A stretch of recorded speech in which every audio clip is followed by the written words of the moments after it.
Hello. Hi everyone. Wow, I've been going live a lot more than I typically do. But it's press conference time. Hi. All right, let's see. Can you hear me? Hi everyone. So happy that you're here. And so we are covering the Carlee Russell case. And I'm going to give you kind of like the cliff notes because we're starting the live is supposed to be now in 15 minutes. So let me just go ahead and check while we're waiting for people to come in. And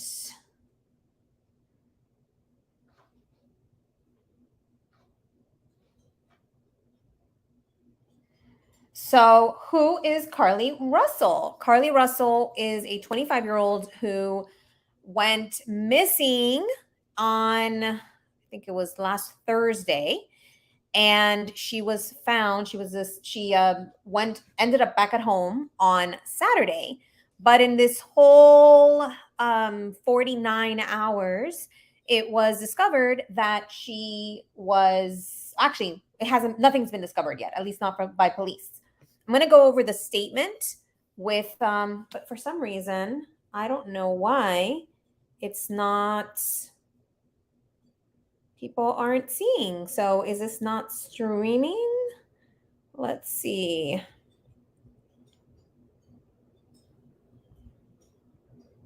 There we go. Okay, awesome. There we go. Okay, is people starting to come in? And okay, awesome. Great. Okay, sorry about that, guys. So I saw other creators are already doing their own lives as well, and that's totally great. Awesome. And so what I'd like to do is start by doing a just quick recap of what is happening. And so we are talking about Carlee Russell. Carlee Russell is a 25-year-old who went missing for 49 hours. She started off in, she made a police report, or actually made a police report. Sorry, nix that. She called 911, which is the police. She called the police and reported that there was a toddler on the side of the highway. And she was on the side of the highway, according to her. And then a couple of minutes later, actually spoke to a family member and told the family member that she heard a scream. Or actually, the family member said that they heard a scream. And they ended up saying that something was happening. And so between all of this, there's a lot of confusion. Sorry, I'm even a little confused because I'm trying to like figure out why the notification isn't showing up. So sorry about that, guys. We will go through the statement now, and we are going to listen to the press conference together.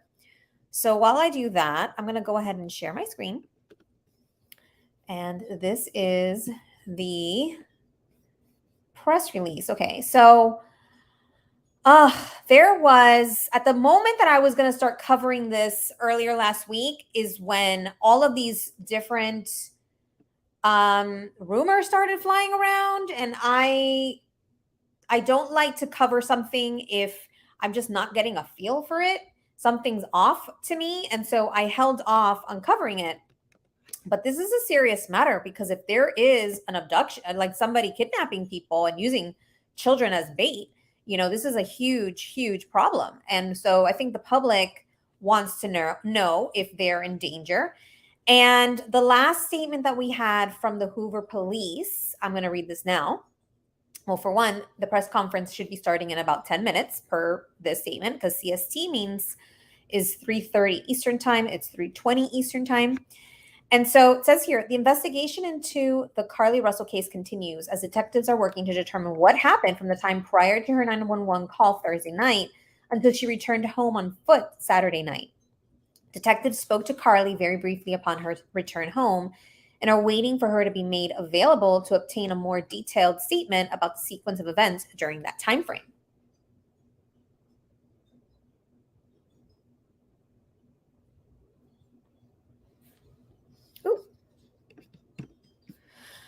And while we are not in a position to reveal all of the information we have gathered at this point, we can talk about some details that we have not previously discussed. After leaving the colonnade, Carlee went to Target on Highway 280 and purchased some snack food items. These items were not located in the vehicle or with her cell phone and wig at the scene of her disappearance. The Hoover Police Department has not located any evidence of a toddler walking down the interstate, nor did we. Oh, sorry. Okay, so let me just end there with point number one. She bought snacks. So this is kind of like a little bit of like a, what's going on here? Why was she purchasing snacks that were missing from the vehicle and not with the rest of her items?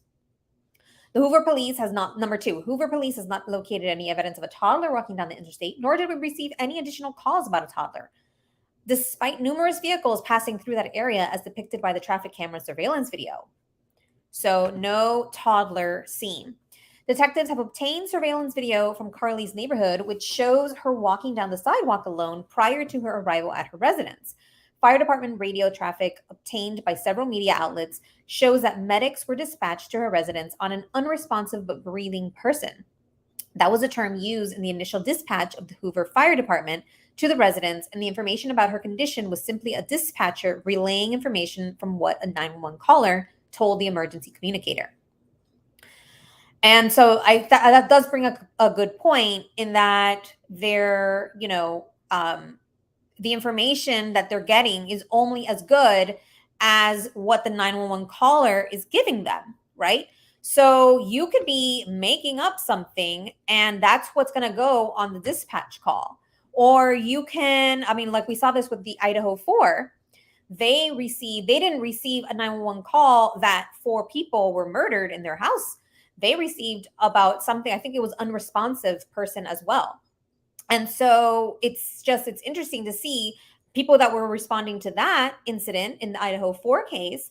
The cops that went in with a completely different idea of what was happening.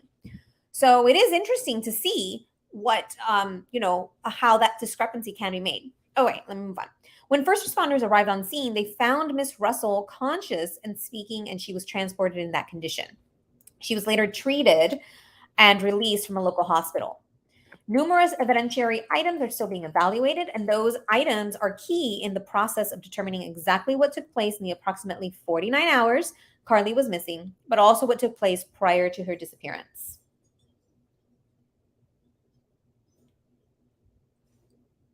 This release contains all of the information the Hoover Police Department is able to provide at this time. We understand that there are numerous rumors and misinformation. Oh, I'll probably do a whole video just on misinformation, making the rounds in both social media and traditional media. While we understand the public interest in this incident, we must maintain the integrity of the case. Thus, we are limited in what information or statements we can release or confirm at this time. The Hoover Police Department will hold a press conference tomorrow, which is today, at which time we will be able to release additional information. Wow. So a couple of things that stood out to me, and I just kind of mentioned them, is like look, there's a lot of assumptions that we can make. And so speculation happens when people start to assume things without having proper information. So I don't want to spread any speculation or misinformation, but certainly there's a lot of things that it could mean if the food that she literally had just purchased, minutes before was nowhere to be seen, nowhere to be found. That is a little bit suspicious, right? So food that, that's not the first thing people are like, oh, when you're being abducted, is that the first thing people think about? Oh, bring the snacks, bring the food, right? I don't know. I've never been abducted, thank God. And I've never participated in one, but that I would think that that's not the first thing that's going to happen. And then the other thing is that there just isn't any evidence yet of the toddler. I did a video, and you can go after this if you want. You can see 2 videos I did. One is where I recapped all of the statements that were done by police and the family over the last 24 hours.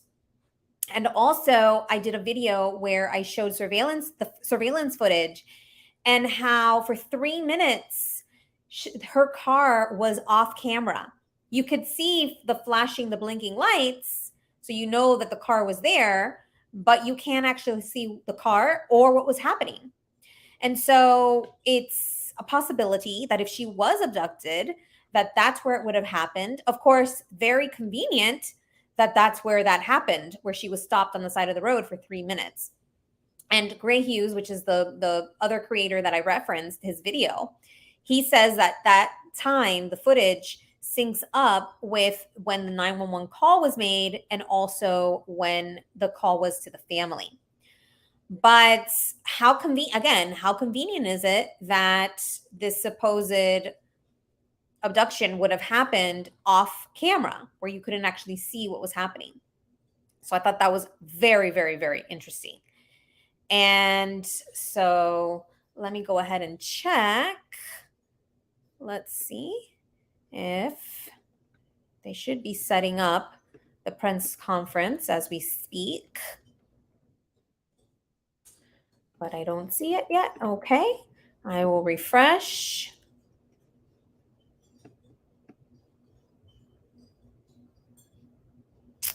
Okay, nothing yet. They did say that they were going to show it live, so I prefer to watch it right on there because they should have probably the best audio.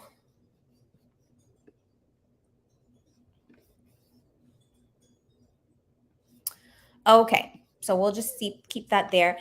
And what else has popped up on this case? So Carlee is a 25-year-old. There were statements from her boyfriend, and there were also statements from her parents that she was abducted. So they are doubling. I don't want to say, okay, probably shouldn't say doubling down, but they are continuing to state their belief that Carlee was abducted.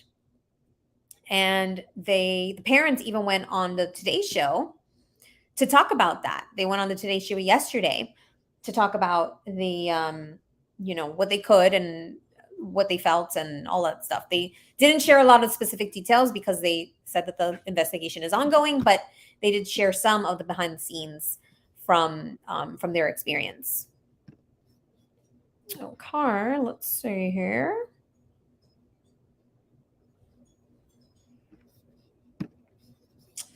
$329.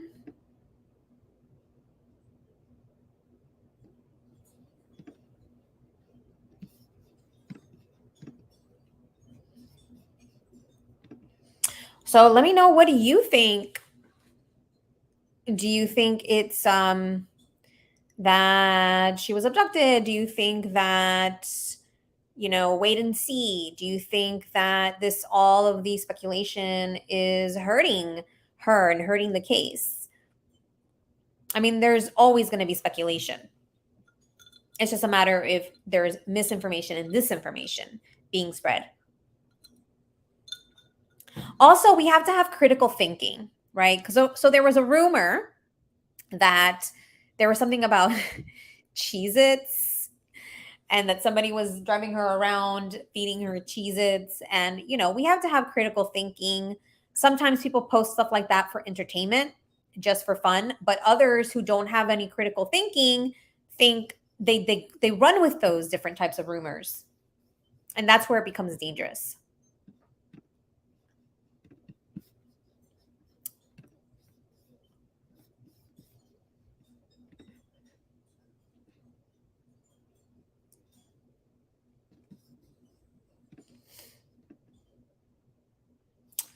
Okay.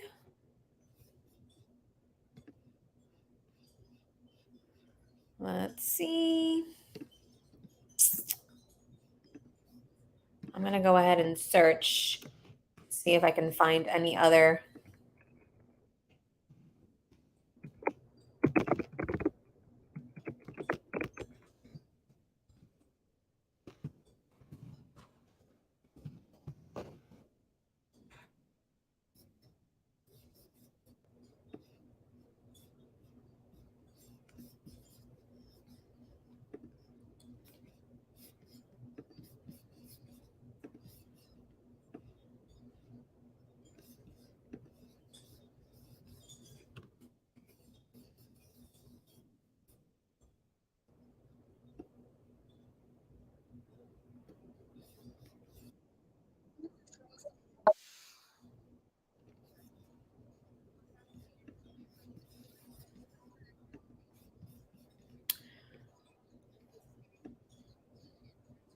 here we go.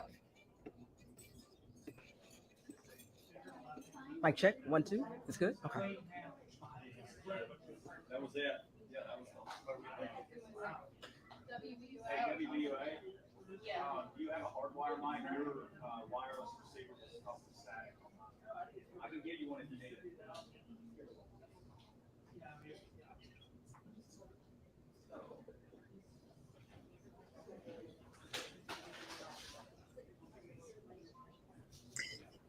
So keep in mind that this is probably a small department.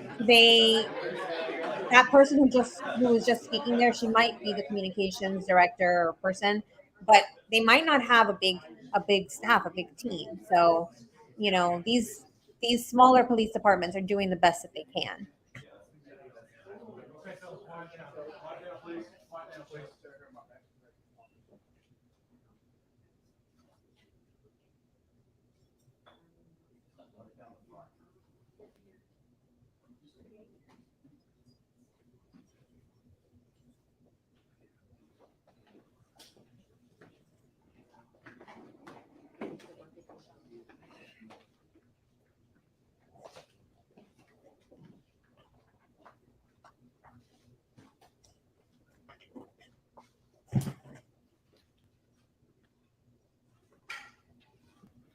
All right, good afternoon and welcome to the Frank and Pam Bearfield Training Center. I'm Captain Keith Sescaleba, that's spelled KeithCzeskleba, with the Hoover Police Department. Joining me at the podium today will be Hoover Mayor Frank Brocato, spelled Brocato, and Hoover Police Chief Nick Derzis, spelled Derzis. You may also hear from Lieutenant Daniel Lowe, spelled Lowe, of the Hoover Police Investigations Division. Mayor Brocato will make a brief opening statement, and then Chief Derzis will read a prepared statement. After Chief's statement is complete, there will be an opportunity to ask a few questions regarding this investigation. Keep in mind that this is still an ongoing investigation, so there may be some questions that we cannot answer. With that, I will turn it over to Mayor Brocato.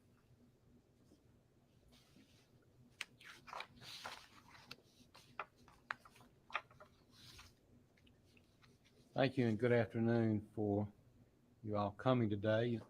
6 days ago, our community learned about the disappearance of Carlee Russell, and it sent fear and pandemonium not just through our city, but the entire state and the nation as well.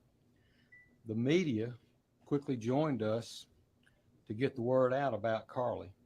Our community sprung into action, and they organized search parties, arranged prayer vigils, and they took other steps that I'm not even aware of to help in this situation. The Hoover Police Department quickly rallied multiple partner agencies, stopping at nothing to find Carlee. I'd like to take this time to say thank you first to the Hoover Police Department, our partner agencies, our wonderful community, and to all those that aided in some way in connection with this situation. As the days have gone on and more information has been shared, we know everyone has questions. The Hoover Police Department is known for being very methodical and thorough with their investigations. For that reason, we did not feel comfortable speaking in detail publicly until now. It is important that we share this information now so that our community can be put at ease. So at this time, I'll turn the microphone over to Hoover Police Chief Nick Derzis. Thank you. Thank you, Mayor. Thank everyone for being here today. Besides me stands the team who played a significant role in this investigation. I want to thank our department, members of surrounding local law enforcement agencies, the FBI, Secret Service, United States Marshals, and ALEA for their assistance in this case. We said from the evening of July 13th, our focus would be the safe return of Carlee Russell. That occurred on Saturday, July 15th, approximately 49 hours after she called 911 and disappeared. From that point, our focus has been to determine Carlee's whereabouts during that time and what exactly took place. Let me say up front, this investigation is not over. We're still working this case, and we'll be working this case until we uncover every piece of evidence that helps us account for the 49 hours that Carlee Russell was missing. However, through the public interest, and in some cases, public fear that this story has generated, we owe it to our citizens to tell them the facts that we have uncovered. So I will give you the facts that we know today. On July 13th, at approximately 8:20 p.m., Carlee left work from a business at the Summit. Surveillance video from her place of employment shows Carlee concealed a dark-colored bathrobe, a roll of toilet paper, and other items belonging to the business prior to her departure. She ordered food from Tzatziki's at the Colonnade and traveled there. She then traveled to Target on 280, where she purchased some granola bars and Cheez-Its. From there, she remained in the parking lot at that shopping center until 9:21 p.m. when she drove to I-459. Carlee communicated on her cell phone with individuals known to her while on her path of travel up to the point of calling 911 at 9:34 p.m. And at this time, we will play the 911 call in its entirety.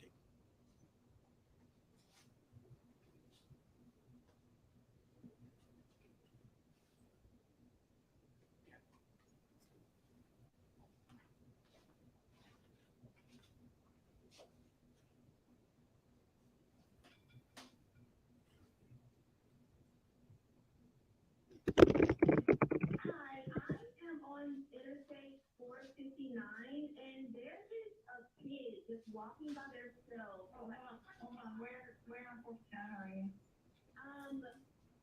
I'm right next to the exit 10 by the Silver Med, like you get off by the Silver Med. Okay, so you're before the exit? Yes. Okay, and were you headed southbound or northbound? Okay, towards 280. Towards Tuscaloosa. Okay. And was the child on the left or right side? On the right side. Were they walking northbound or southbound? They're walking towards Tuscaloosa. Walking southbound. How old do they look?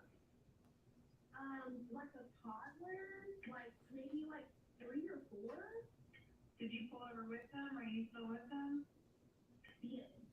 Okay. Are you with the child right now? No, I'm not. I didn't get out of the car. I can see them though. Do you mind staying and keeping an eye on them until we get there? Yeah, sure, yeah. Okay, what kind of car are you in? I'm in a red Mercedes-Benz. Is it a sedan or SUV? SUV. I mean, it's a sedan. Sorry. Can you put your hazards on for me? Yeah, they're on. Okay. Did you talk to the child at all, or did you say anything to them? No. Okay. No. Do they look like they're injured? No, they don't. Are they white, black, Hispanic, or Asian? They're white. Okay. Is it male or female? I think it's a boy, a little boy. White male? Okay. So is he wearing clothes? Yes. Okay. What is he wearing? It's a white t-shirt, and it doesn't look like he has any pants on. It looks like a diaper. And you don't see any cars anywhere? No, no cars anywhere.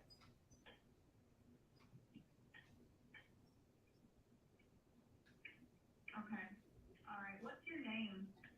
My name is Carlee Russell. And you don't see any injuries on the child from where you're at, correct? No, but I can't really see them that good. Okay. Try to keep an eye on them for the best you can, because I don't want you to lose track of them. Okay. All right. And do they have shoes on? No. No shoes? Not that I can see. I can't really see that one.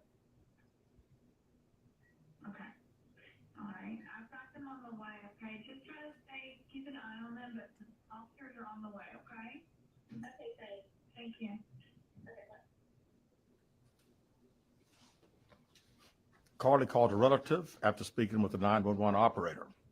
She went missing during that conversation sometime after 9:36 p.m. Traffic camera footage was obtained which depicted this portion of the incident, and that footage was analyzed as part of the investigation in conjunction with the 911 call and cell phone data to accurately determine the time frame.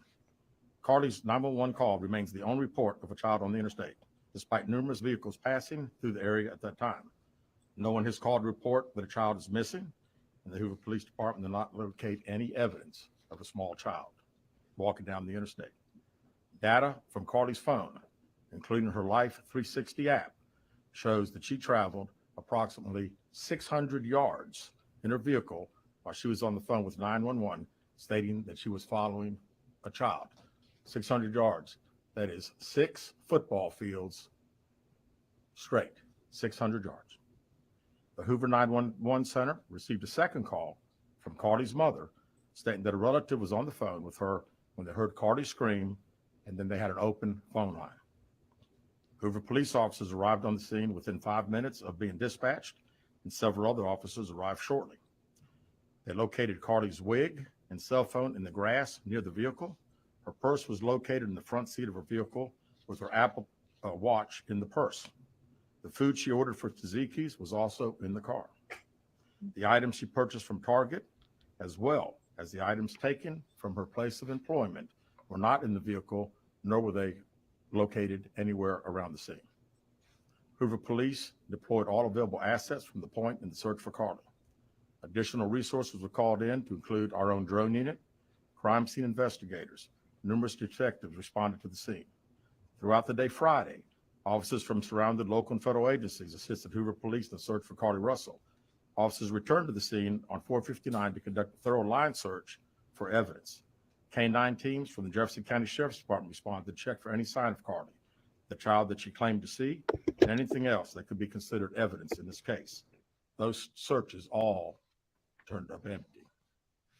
Private citizens, including search parties organized by her family, friends, began looking everywhere that they could to find any trace.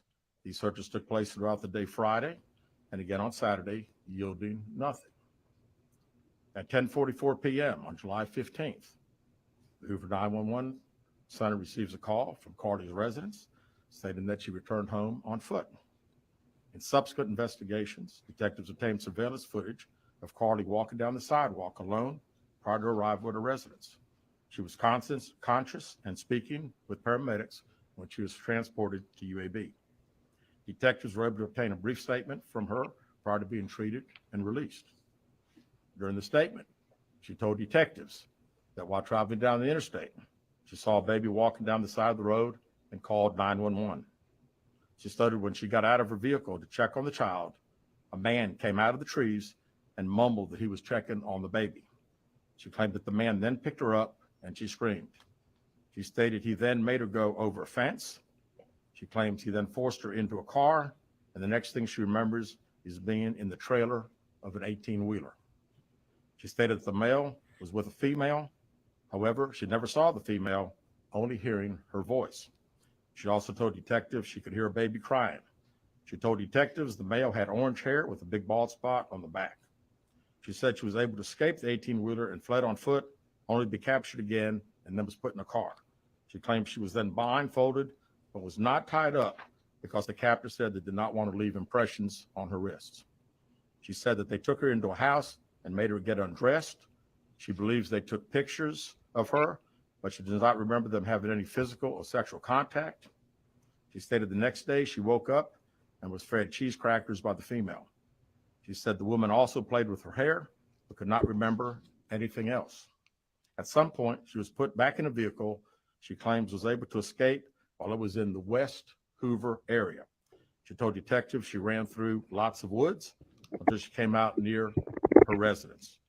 During this interview, detectives noted that Carlee had a small injury to her lip, and she claimed that her head was hurting.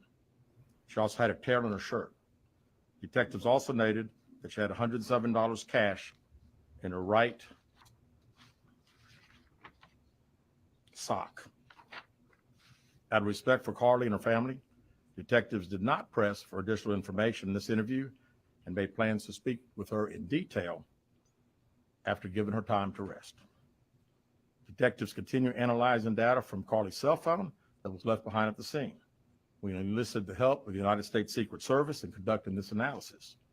Part of what data includes several internet searches in the days leading up to their disappearance that I think are very relevant to this case.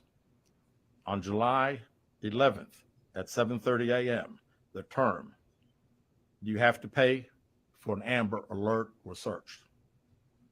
On July 13th at 1:03 a.m., the day of her disappearance, the term, "How to take money from a register without being caught," was searched. On July 13th at 2:13 a.m., The day of her disappearance, the term Birmingham bus station was searched. On July 13th, 2:35 a.m., a search for a one-way bus ticket from Birmingham to Nashville was conducted with a departure date of July 13th. On July 13th at 12:10 p.m., a search for the movie Taken, a film about abduction, was conducted. There were 2 searches related to Amber Alerts on a computer at Carlee's place of employment, including one regarding the maximum age of an Amber Alert. There were other searches on Carlee's phone that appeared to shed some light on her mindset, but out of respect for her privacy, we will not be releasing the content of those searches at this time. We've asked to interview Carlee a second time, but have not been granted that request. As you can see, there are many questions left to be answered, but only Carlee can provide those answers. What we can say is that we've been unable to verify most of Carlee's initial statement made to investigators, and we have no reason to believe that there is a threat to the public safety related to this particular case. Thank you very much. With that, we'll open the floor for some questions. Please raise your hand and I will call on you. Carol. Chief, do you expect any charges against Carlee Russell in connection with the disappearance and in connection with what was taken from the Woodhouse law? Right now, our focus is to determine those 49 hours, so the investigation continues. So to be perfectly honest with you, that hasn't even entered our mind or been discussed. One more question. Is it surprising to you that the family has not been cooperative in returning to be questioned? Well, I think the family has stated to us that they didn't think that in her mental state right now, because of trauma of the incident, that she's not ready to talk, is what we've been told. Go ahead, sir. Question for Chief. You stated that the abductor had orange hair. Was this abductor black male? Was it female? Black female? White female? I believe it's a white male. Am I correct by saying that? Was it ever? Yeah, white male. Is this alleged abductor yet on loose in the Hoover area? Don't believe so. Yes, ma'am. Chief Bernie Dale, WBRC, has a toxicology report been done, and were any drugs or illegal substances found in her system? We have no report of that. Is any indication of mental illness in this case? Not that I'm aware of. There's been a concern in the community that if this turned out not to be a true story, that the next time a young woman of color was missing, that it might not be taken seriously. How would you respond to that? I'd respond to say that we investigate every crime to the fullest, just like we have this one. Was she traveling with anyone? Was she traveling with anyone since the time she disappeared, to your knowledge? And not to my knowledge. Chief, I know you said you weren't able to verify a lot of aspects of the story. Where do you think she went? How would you characterize what happened to her? You know, that's the $100 question. You know, we pretty much know exactly what took place from the time she left work until she got on the 911 call, and we can see getting out of the car on the interstate from that footage. And after that, I think she only knows. We don't know. Well, one quick follow-up. Her parents. Did you speak with Carlee's parents? And why do you think it is they were so adamant that there was an abductor? Yeah, I think parents are believing what their daughter's saying, and we've had a very good rapport with the parents, met with them on several occasions. I've talked to them today a few times, and to make them understand that we're under pressure from our community, not only in our community of the state, but nationally when the story hit. And I just wanted them to understand that today we were going to have a press conference, and what we were going to detail today are facts. And everything that I've told you today is actual facts. It's not innuendos. It's not what I think. It's not what these detectives think. It is the factual information that we have.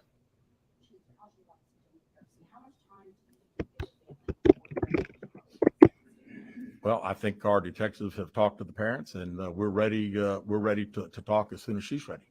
So, you know, she called right now. We're ready.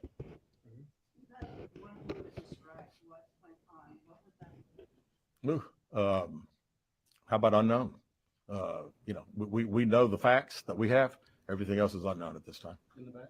What have the past few days been like for you, your department? This has been a stressful search, hasn't it? Well, absolutely. And again, the focus of the investigation that Thursday when she went missing, of course, the focus was to get Carlee home. That's what we want all. We wanted her safe and sound. And that's all happened. And then, of course, this has gotten to be not only a local state story, but a national story. So, it is. It's a lot of stress on everyone in the Hoover Police Department, the mayor, every citizen here. We want to know the truth. As you stand here, are you frustrated? I wouldn't say I'm frustrated. I mean, I'm very happy that Carlee's home. That was the main ingredient here, and then we'll figure it out. I promise you that we'll end up figuring it out. Any idea about the number of manpower hours or the expense of the drones and all the rest of the search that might cost the city and the state and federal government? Yeah, we haven't had time to consider that, but it's again, these detectives that are here, this is just a small group of people that have been associated with this case. We have put every available resource that we have on this case because we wanted to make sure that we found out everything. We wanted to get her home, and we have. Chief, is there any prior indication of mental health problems? Not that I'm aware of. Could you just expand on the people from the state, federal resources brought in? What were they doing exactly as you all were searching for? Could you just expand on that? Sure. A lot of the from the FBI side, several agents helping us interview. I mean, as you well know, in a case like this, especially when it goes national, we got hundreds and hundreds and hundreds of calls. And when you get those calls, some of them may just be outlandish, but you got to follow up on them because you never know that you may get that one tidbit. And I'd also say too that we had a great cooperation with the family. The family received hundreds and hundreds of tips, and every time they got a tip, they sent it to us. Would you say a crime has been committed? No, we have not determined that. No. Keith Mims, WAGG 610 Summit Media. Question for Chief. With all the searches that you mentioned, Chief, that were on Carlee's phone, does that kind of give you an indication of her mind state during this ordeal, 48 hours? Yeah. That she went missing? Well, again, we want to talk in facts, and I do think it's highly unusual to the day that someone gets kidnapped, that 7 hours, 8 hours before that they're searching the internet, Googling the movie Taken about an abduction. I find that very, very strange. Yes. Do you feel confident, your investigators feel confident that you know why Carlee Russell may have done this? No, we do not know. Absolutely not. Chief, can you explain for us, you mentioned that while I believe you said Carlee was on the phone with 911, she was traveling 6 football fields, which tells you what? Which tells me that I've had kids, and I'm sure a lot of people here have, and it's very, very, again, she said it, and I'm not saying it couldn't happen because I've always been one of these guys, never say never, but 6 football fields. I like athletics, I like football. 6 football fields. To think that a toddler, barefoot, that could be 3 or 4 years old, is going to travel 6 football fields without getting in the roadway, without crying, without any just moving down. It's just very hard for me to understand. Chief, have you used any technology to enhance that video from 459? And did you see a man grab her? We did not see, from what we can tell, we don't see anybody on the interstate other than her car and then someone getting out of her driver's side. We have sent that off to the FBI for enhancement. It has not been returned. Do you think in this case that charges will be forthcoming towards Carlee Russell? And how serious of a crime is it to not only fabricate a 911 call, but to lie to law enforcement during an investigation? Well, again, that's not something that we've been discussed as we're going through the still investigation. But, people have to understand that when someone says something like this, we put every available resource. Everybody comes together from state, local, federal. It's just a lot of work, and gentleman earlier said frustrated. I mean, it is a little frustrating to think that all this has been done and we can't find anything out. Did anyone see her calling in from the side of the road when she made that 911 call? No, not to my knowledge. All right, last question here. Is this investigation held up until you can speak once again to Carlee Russell? Well, there's a few things that we're still doing, but obviously we want to talk to Carlee as soon as we can and do an in-depth interview. And at that time, I think we'll have these investigators doing some other things. So that's all the questions we're going to answer today. We appreciate you guys coming, and we'll be following up with y'all later. Thank you so much. Thank you for your time, Chief. Thank you. Wow. Huh? Okay. Well, okay. So what does that tell us? Stop screen there. Just to recap, they said that she left. They were able to determine that she had a robe, a bathrobe, and toilet paper that she had taken from her job. She also went to get food at Taziki's, I guess it's called, and then she went to Target, which they mentioned in the press release from yesterday, and she got something. I didn't hear that first thing, and Cheez-Its. But what was very interesting is that there was a rumor that somebody was driving around with orange hair feeding her Cheez-Its. And that is what they said. So whatever rumor, whoever posted that rumor, whoever heard that, that was in fact part of Carlee's story, which is actually, now you think about it, because I discounted that rumor right away. However, and it's unfortunate, but when people make false allegations, oftentimes they will make very elaborate stories. It's not usually normal, even though I know sometimes, like, what's that saying? It's truth is stranger than fiction sometimes. Yes. So yes, of course, in some very extreme cases, truth is stranger than fiction. However, most of the time, those are like outliers.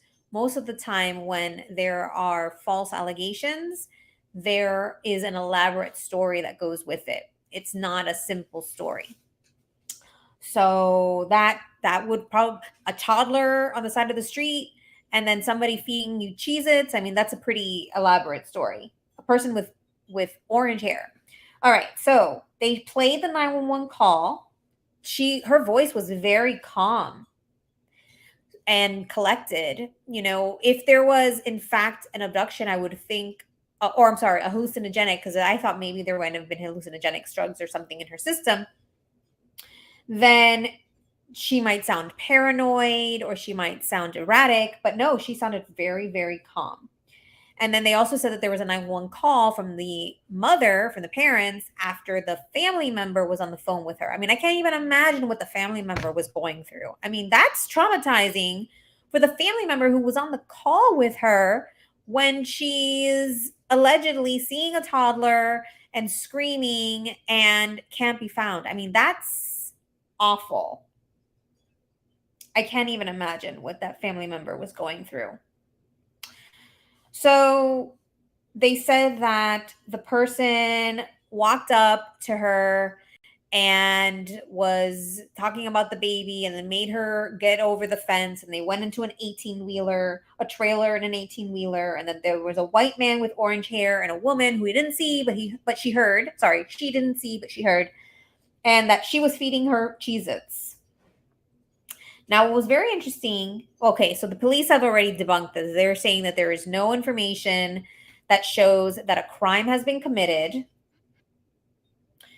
and that they don't believe that there's any credence to these allegations. Oh, hello.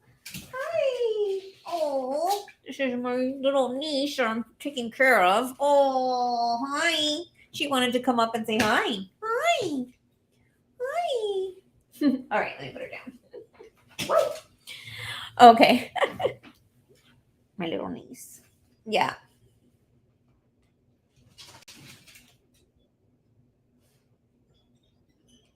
Yeah, it's true.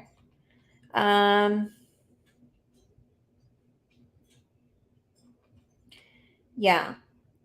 Sometimes it's unfortunate, but sometimes the police has been known to not follow up on runaway cases and teenager cases because they assume it might be a runaway, so they don't want to give away precious resources to potential runaways that might just be coming back. The problem is that, especially in the case of teenagers, they're vulnerable. So even if they are a runaway, what could they get themselves into? What could happen to them if they're, if they're a minor? So that's the concern there. And I mean, I don't know why it matters. The reporter asked the question, do you think that when people of color make missing person reports that they're not going to be taken seriously? I'm paraphrasing there. I don't think it matters the person of color. I think that, and I'll admit that this came up for me, the fact that we keep hearing, there isn't enough coverage of people of color, I remember even thinking that. And so I wanted to bring light, and I wanted to bring awareness to this case. And so the fact that it's a person of color should not deflect from, or should not negate people covering those cases. That's absolutely not the case. However, I think in general, it does make people wonder and think twice about that, every time there is a false allegation. But I've covered this statistically in other cases. False allegations are so minimal that we shouldn't even, think twice about it. I think that if anything, where you need to be concerned is when people are asking for a lot of money, or if there are multiple people asking for money, or things in your gut, if your intuition is saying something is off, something is fishy. Like for me in this case, something was fishy right from the beginning because of the toddler story. There was just something about that did not feel true to me. Not that it can't happen, because I've been to South America and Central America, and people do use children to help to get people to get money. So I know that it does happen, and I'm sure it happens in the United States as well, in other countries. But something about that story didn't line up for me, and so I was a little hesitant to. I kind of like stepped back a little bit to see what other information came out, and then she was found. So it happened pretty quickly. She was found within 49 hours. So I started covering it actually on that Saturday when she was found. So one thing that I thought was very interesting, so she made searches, and one of the searches was, I'm going to paraphrase here because I took notes, but you have to pay for, oh wait.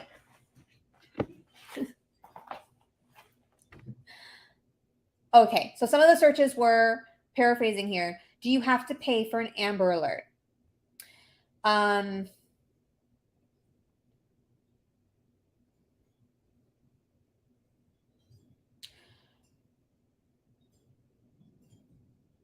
Oh gosh, I can't read my own writing. There was something about, I believe it was like the minimum age, max age of an Amber Alert. She looked up about the film Taken, which is about abduction. She looked up a bus station in Birmingham. She looked up another thing about bus station and buying a ticket. She looked up something about watching a movie. I think that was a one about Taken. And then there's how to running from. Oh gosh, I can't read my writing. Okay, so those were the things. And then the other thing that I thought was really cool. Now, is that those searches were found by the Secret Service. So they had the Secret Service involved. They had the FBI involved. They had Aaliyah involved, which I believe is the Alabama, kind of like the Federal Bureau, not the Federal, but the Alabama Bureau of Investigation. They had the marshals involved. And they did say that the investigation is not over. So let me know what you think. Another thing they said is that the FBI is enhancing the footage. So they've sent it over to the FBI to enhance the footage, the camera surveillance footage, and that they hope to get back that footage to see if there's any other clues that they can get. And they still need to talk to Carlee again because the detectives got that statement from her, but they ended the statement to give her time to talk. Now, the part that is a little bit disturbing, and one of the reporters did say this, is how adamant the parents were that this was an abduction. And the fact that they went on the Today Show yesterday, I feel like if they would have just hung back a little bit and, asked for the privacy as natural, And then I think maybe the police might not have done this press conference today. They might have put out a press release, but they might not have done the press conference. I think that the reason that the police had to step up and do the press conference and give out this information is because they were under pressure to see if there was an actual kidnapper around using children as bait. And that is a serious, serious issue. Public safety, and also issue with, with using children. And so it's, I don't think that we should be, what's the word here? Not diminished, but we shouldn't be hardened to not believe people when they make allegations. However, I think using your intuition and your gut, if you feel something's off, question it. I don't think there's anything wrong with that. Number one. And number two, just look out for anything that might be a red flag, anything that raises alarm bells. Like if somebody's been missing and within, 2.5 minutes, there's a GoFundMe page up asking for donations, that could be a red flag, right? Unless it's like a family member or something, like if there's some removal from the situation. But when like the Rudy Farias is an example, that young man who was missing supposedly for 8 years, it turns out that his mom made up the whole thing, and she was asking for GoFundMe. And I never heard about that case from the beginning because it was a local case in Texas, but that was a situation where she was asking for donations for many, many, many, many years. And I wonder if people close to it knew that something was off. Actually, the private investigator that she supposedly was raising money for, that the mom was raising money for, said that something was off. So, guys, I'm going to continue to say this, and I'm going to continue to say this. Please trust your intuition. Listen to your gut. You know so much information. Please, please use that intuition for your, for your safety, for curiosity, to ask questions. If you have doubts, use that, right? You don't have to have all the answers, but just that little bit of doubt that you have, if you're getting something, please ask the question. Trust that, okay? And I think that's it. We watched it, and I recapped it. So let me know in the comments what you think, and we'll just look forward, or we'll look out for a new conclusion to this. But it sounds like police have nipped that in the bud and said they don't believe there was a toddler. They don't believe that there was a crime. They don't believe that there was an abductor. They don't believe that there is a danger to the community. And so for now, let's just send up some prayers for Carlee and her family, because if this is something she did, why she would do this, I don't know. Maybe she's in trouble personally or something. But whatever it is, let's just send prayers for the family, prayers for her, for the family, and for the community, that they recover. And let me know what you think. And if you haven't subscribed to my channel, if you enjoyed this video, if you learned something, I'd appreciate if you subscribe. Will this be the empowering voices, even sometimes when they're something that's unfortunately didn't happen. But we get better and better at understanding and at finding, learning information. So let's use this as an opportunity to learn and grow together. Okay. And so with that, I hope that you stay safe, stay thriving, always follow your intuition, trust your gut, and please, please, please try to keep it empowering. And with that, I will bid you adieu, and ciao, ciao for now.